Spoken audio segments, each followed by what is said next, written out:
नमस्कार।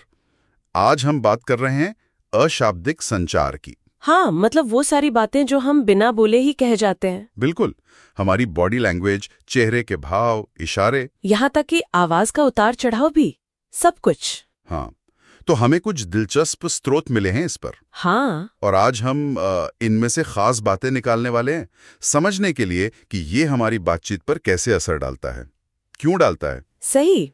सोचिए जरा, कैसे सिर्फ हाव भाव से ही रिश्ते सुधर सकते हैं। बिल्कुल। या फिर मान लीजिए कोई ऐसी जगह जहां भाषा एकदम अलग हो, वहां भी बात बन सकती है। हाँ, ये बहुत आम है। चलिए इसको थोड़ा और समझते हैं। बिल्कुल। और देखिए, ये समझना भी जरूरी है कि अशाब्दिक संचार सिर्फ शब्दों का सपोर्ट सिस्टम नहीं है। अच्छा। कई बार तो ये शब्दों से कहीं ज्यादा ताकतवर होता है, खासकर जब गहरी भावनाएं बतानी हो या असली इरादे जाहिर करने हो, जिनके लिए शायद शब्द काफी ना हो। ये एक तरह से हमारे मन का आईना है। हाँ, सही कहा। और जो स्रोत हमने देखे, उनमें इसके कई दिलचस्प इस्तेमाल भी दिखे। जैसे दो लोगों के बीच वो समझ और तालमेल बेहतर बनाने में मदद करता है।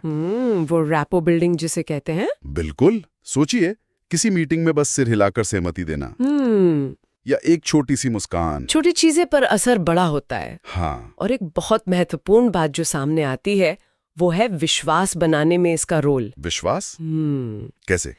जब किसी की बातों और उसके शारीरिक संकेतों में तालमेल होता है ना। हाँ। जैसे कोई पूरे आत्मविश्वास से बात कर रहा है और उसकी बॉडी लैंग्वेज भी वही दिखा रही है, तो सुनने वाले को यकीन होता है। बिल्कुल, सुनने वाले का भरोसा बढ़ता है। हमारा दिमाग अनजाने में ही इन संकेतों को शायद शब्दों से ज्यादा ईमानदार मान लेता है। ये भरोसे वाली बात तो वाकई सोचने वाली है। और फायदे तो और भी हैं। हाँ, कई हैं। भावनाओं को व्यक्त करने में तो ये माहिर है ही। खुशी, दुख, गुस्सा, चेहरे के भाव अक्सर बहुत कुछ कह जाते हैं, शब्दों से कहीं ज्यादा। और जहां भाषा की दिक्कत हो, वहां तो ये जैसे वरदान है। हाँ, बिल्कुल।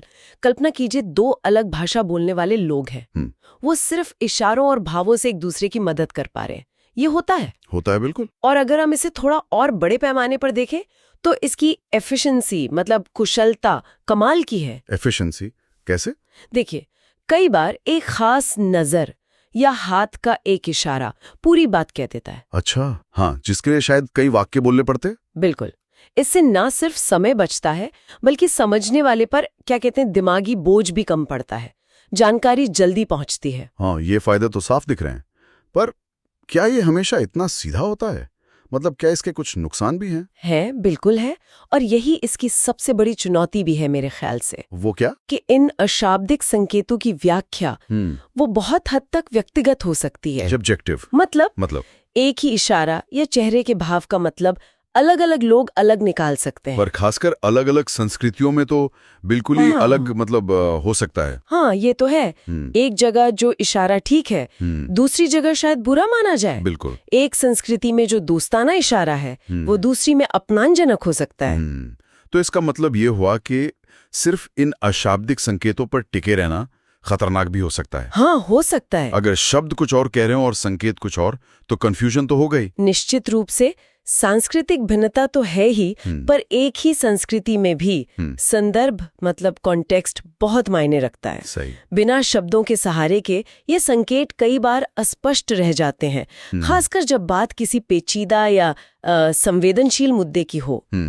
इसीलिए असरदार बातचीत के लिए अक्सर शब्द और संकेत दोनों का मेल जरूरी होता है। सिर्फ अशाब्दिक संचार अधूरा रह सकता है। तो कुल मिलाकर बात यह है कि चाहे पर्सनल लाइफ हो या प्रोफेशनल, हाँ, अगर हमें अपनी बातचीत को असरदार बनाना है तो हमें इन बिना बोले संदेशों की बारीकियों को समझना ही होगा। बिल्कुल। ये सिर्फ बॉडी लैंग्वेज पढ़ना नहीं है, नहीं, ये पूरे संदर्भ को समझने जैसा है। सही कहा।